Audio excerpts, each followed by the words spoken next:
কি অবস্থা, কি করতেছো এখানে? মাছ মারতেছি। ওয়াও, আমাদের মাছ পাওয়া যাচ্ছে তো? জি, এই তো অনেকগুলো মাছ পেয়ে গেছি। তো কি ভাবে মাছ মারতেছো? কি আমি ফাঁদ জাল দিয়ে মাছ মারতেছি, খোলসানি দিয়ে মাছ মারতেছি। তো মাছ পাওয়া যাচ্ছে তো নাকি? জি, তো ভিউয়ার্স, আসসালামু আলাইকুম। আমার এখন বাড়ির আমরা সাইডে খেলবো। এখানে বৃষ্টির পানি উঠে গেছে। আমার ছেলেটা এখানে খেলাধুলা খুব আনন্দ করতেছে, এই যে লাফালাফি করতেছে দেখুন, এবং মাছও ধরতেছে এর সঙ্গে। তো দয়া করে ভিডিওটি দেখুন। এখানে আবার খোলসানি দিয়েও আমার ছেলে মাছ মারতেছে। মাছ মোটামুটি ভালোই পাচ্ছে।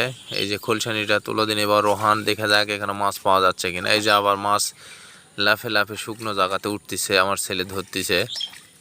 ধরতে পারেনি মনে হয়, চলে গেছে। এই যে অবশেষে মাছটিকে ধরেই ফেলে দিছে। দেখি রোহান, তোমার খোলসানিতে মাছ পড়ছে নাকি? মনে হয় পরে নাই। রোহান, কি অবস্থা? জালের মধ্যে খোলসানির মধ্যে মাছ পড়ছে? একটা কই পড়ছে। কি তারপরে পড়ছে তো?